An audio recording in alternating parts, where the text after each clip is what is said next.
Bismillahirrahmanirrahim. Assalamualaikum warahmatullahi wabarakatuh. Alhamdulillahirrabbilalamin. Assalatu wassalamu ala asyrafil anbiya'i wal mursalin wa ala alihi wa ashabihi rasulillahi jema'in amma ba'd. Alhamdulillah, pada kesempatan kali ini saya masih diberi kesempatan untuk menyampaikan materi dengan judul Keikhlasan Mendatangkan Keridhaan pada Quran Surah Al-Fat ayat 18 sampai ayat 20 untuk memenuhi tugas ujian akhir semester tafsir tahlili, mata kuliah tafsir tahlili juz 26 sampai juz 30. Bismillah. Sebelum kita masuk ke materinya, izinkan saya memperkenalkan diri terlebih dahulu. Nama saya Mufaiza Zahira dengan NPM 221105080758, Program Studi Ilmu Al-Quran dan Tafsir Fakultas Agama Islam Universitas Ibnu Khaldun, dengan dosen pengampu Dr. Mukhrij Sidki MAG. Baik, insyaallah kesempatan kali ini kita mempunyai rujukan utama dalam materi ini ya. Rujukan utamanya ini kitab tafsir At-Tabari, kemudian yang kedua ada tafsir Ibnu Katsir, dan yang terakhir Al-Misbah, dan yang terakhir Al-Kasyaf. Baik. Bismillah. Langsung saja. Kita mulai dari asbabun nuzul ya. Jadi memang di sini asbabun nuzulnya adalah diawali dengan niat Nabi Shallallahu Alaihi Wasallam dan rombongan kaum muslimin untuk melaksanakan umroh dan tertahan di Hudaybiyah. Jadi ada yang mengatakan di sini haji ya, karena bertepatan dengan bulan Dzulqa'dah Dzulhijjah peristiwa ini. Nah, kemudian memang ini awalnya dari mimpi Nabi yang memimpikan bahwa kaum muslimin ini masuk ke Mekah gitu. Kemudian berangkatlah kaum muslimin dan Nabi SAW rombongan untuk melaksanakan ibadah haji dan umroh tadi ya. Kemudian ditahan di Hudaybiyah oleh kaum kafir Quraisy Mekah. Kemudian diutuslah sahabat Nabi. Utusan pertama adalah yang bernama Khurash bin Umayyah Al-Khuzai untuk meminta izin gitu kepada kaum kafir Quraisy untuk memasuki Mekah.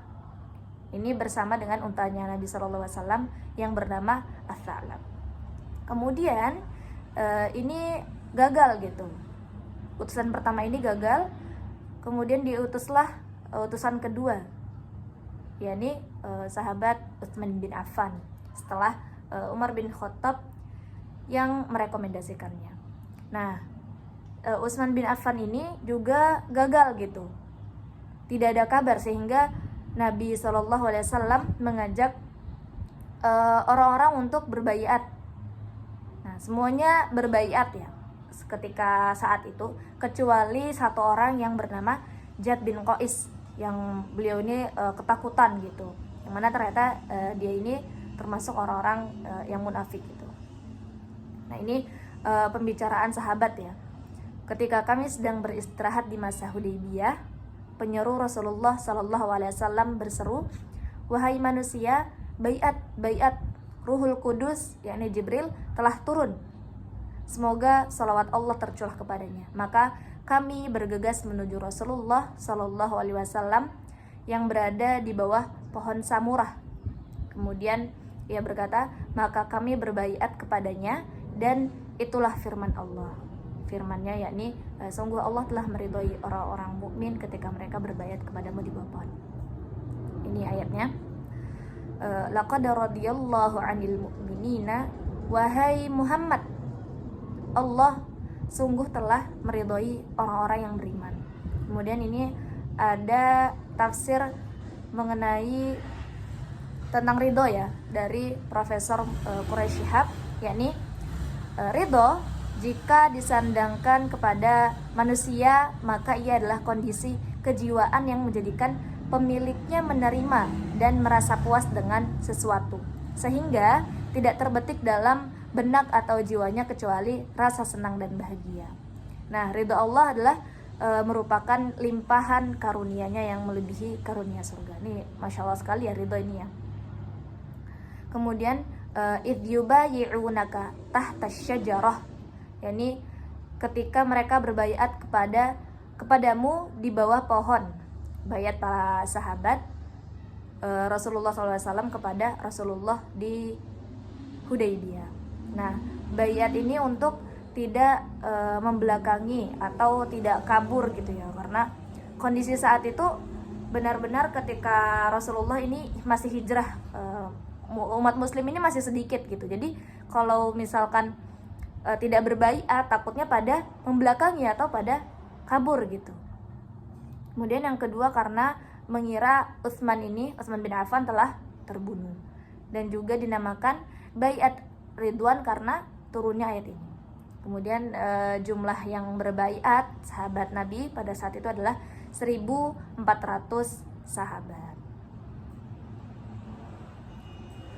Fa'alima ma fi qulubihim, Tuhanmu wahai Muhammad mengetahui apa yang di dalam hati mereka. Apa maksudnya ma fi qulubihim di sini? Yakni orang-orang mukmin ya dari kalangan sahabat yang berbaiat di bawah pohon. Yakni berupa kejujuran niat, kesetiaan terhadap apa yang mereka baiatkan kepadamu, dan kesabaran bersama dirimu. Fa'anzalas sakinata alaihim, maka dia menurunkan ketenangan dan keteguhan atas mereka terhadap agama mereka dan pandangan yang baik untuk mereka terhadap kebenaran yang telah Allah tunjukkan kepada mereka. Nah, di sini maksudnya as-sakinah. As-sakinah di sini maksudnya apa? Yang pertama menurut tafsir Ibnu Katsir ya, kebaikan yang banyak yang diperoleh setelah perjanjian Hudaybiyah serta kedudukan yang tinggi di dunia dan akhirat. Sedangkan menurut Quraisy Shihab, as-sakinah adalah perjanjian Hudaybiyah yang terlihat banyak merugikan kaum muslimin, membuat mereka gundah dan sedih. Maka Allah Maha tahu sehingga diturunkanlah ketenangan ini, as-sakinah. Nah, as-sakinah juga bisa berarti ketenangan atau kebaikan yang banyak diperoleh gitu setelah berbagai cobaan, kesulitan yang datang, dan kita bersabar akan hal itu. Nah, itu nantinya akan mendapatkan as-sakinah. Selanjutnya adalah wa asabahum fathan qariba, dan dia membalas mereka di dunia ini dengan kemenangan yang dekat. Fathan qariba. Apa fathan qaribanya? Adalah penaklukan Khaybar. Setelah peristiwa ini yang dekat adalah penaklukan Khaybar. Wa maghanima katsirah ya'khudunaha, disertai dengan rampasan perang yang banyak yang mereka ambil dari harta orang-orang Yahudi pada perang Khaybar ini.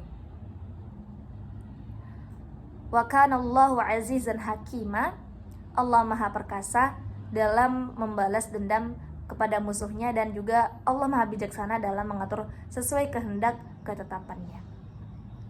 Wa'adakumullahu maghanima katsiratan ta'khudunaha, janji Allah berupa harta rampasan perang yang banyak. Nah, kemudian ini diulang lagi ya untuk kedua kalinya. Maksudnya harta rampasan perang yang mana gitu. Jadi maksud yang kedua adalah setiap rampasan perang yang Allah berikan kepada orang-orang mukmin dari harta orang-orang musyrik sejak ayat ini diturunkan melalui lisan Nabi Shallallahu Alaihi Wasallam sampai hari kiamat. Nah itu, jadi maghanim yang pertama itu berarti penaklukan Khaybar gitu. Yang kedua, maghanim yang kedua adalah selain penaklukan Khaybar. Jadi setelah penaklukan Khaybar sampai hari kiamat, nah itu harta rampasan perang yang dimaksud itu di situ.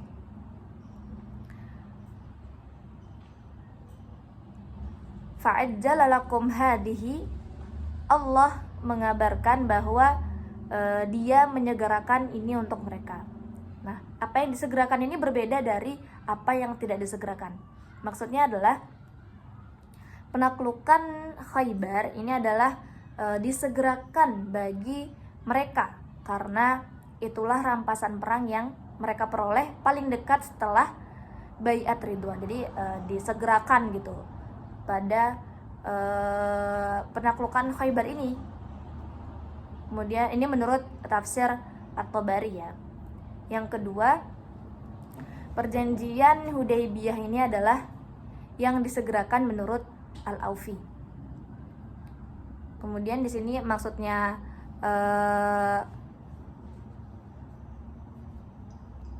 maksud dari perjanjian Hudaybiyah di sini ya, yang disegerakan yang pertama, ini isi poin penting dari perjanjian Hudaybiyah. Yang pertama adalah gencatan senjata selama 10 tahun. Kemudian yang kedua, umat Islam diperbolehkan kembali ke Mekah untuk melaksanakan umroh pada tahun berikutnya. Yang ketiga, orang-orang Quraisy yang masuk Islam kemudian ikut dengan Nabi Muhammad dan para kaum muslimin berhijrah ke Madinah, itu harus dikembalikan ke Mekah. Dan yang terakhir, kabilah-kabilah Arab bebas memilih untuk bersekutu dengan kaum muslimin atau kaum Quraisy. Kalau dilihat ya teman-teman, ini banyak sekali yang bikin umat Islam rugi gitu. Padahal dari perjanjian Hudaybiyah ini juga membuka jalan untuk tersebar luasnya Islam gitu. Walaupun banyak kerugian-kerugian yang lain juga. Wa kaffa aydiyan nasi ankum. Allah menahan tangan orang-orang musyrik dari kalian. Nah, siapa yang dimaksud dengan tangannya ditahan ini gitu? Kaffa aydiyan nas. Yang pertama adalah orang Yahudi dari mencelakai keluarga yang di Madinah. Jadi orang-orang Yahudi yang memiliki keluarga yang di Madinah itu, nah itu Allah menahan tangannya gitu untuk mencelakai keluarganya.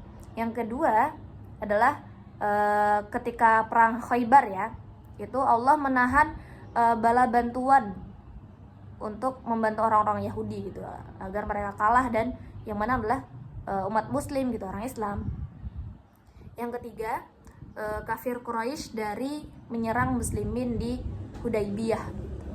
Nah, ini nanti disebutkan pada ayat kelima Quran surah Al-Fat.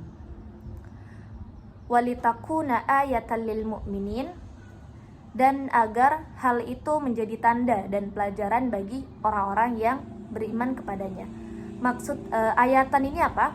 Yang pertama adalah rasa aman pada perang Khaybar menjadikan pelajaran bagi para sahabat untuk percaya akan tawakal kepada Allah Subhanahu wa taala. Ini menurut tafsir At-Tabari. Yang kedua, keimanan tersebut menguatkan akan rasa optimis terhadap terkabulnya mimpi Nabi Shallallahu alaihi wasallam akan momentum kaum muslimin memasuki Masjidil Haram yang udah saya sebutkan di awal tadi ya. Kemudian selanjutnya wayahdiyakum siratam mustaqimah, dan dia membimbing kalian kepada jalan yang tidak ada kebengkokan. Nah, maksud dari yahdiyakum di sini apa? Yakni adalah ketaatan dan kesetiaan yang sahabat miliki adalah hasil dari petunjuk Allah Subhanahu wa taala. Maka percaya akan petunjuk Allah akan membawa hasil yang baik. Itu maksud dari yahdiyakum, membimbing kalian. Nah, di sini ada kontekstualisasi ayat ya, tafsir dengan masa kini gitu, yakni penguatan jiwa spiritual. Yang pertama adalah kedudukan khusus di sisi Allah hanya didapatkan oleh diridhoinya. Jadi ketika kita akan melakukan sesuatu itu berpikir kembali gitu, apakah ini perbuatan-perbuatan yang diridhoi Allah gitu. Yang kedua adalah keikhlasan hati atas ketaatan kepada Allah dan Rasulnya, mendatangkan limpahan karunia dunia dan akhirat. Ketika melaksanakan kegiatan sesuatu itu harus dengan hati yang ikhlas atas ketaatan kepada Allah dan Rasulnya, yang mana nanti akan mendatangkan karunia di dunia maupun di akhirat. Dan yang terakhir ada rasa aman, termasuk kebutuhan utama manusia, sehingga disandingkan dengan limpahan karunia besar lainnya. Ini adalah salah satu bentuk syukur ya teman-teman. Baik, sekian yang dapat saya sampaikan. Kurang lebihnya mohon maaf. Wabillahi taufik wal hidayah. Wassalamualaikum warahmatullahi wabarakatuh.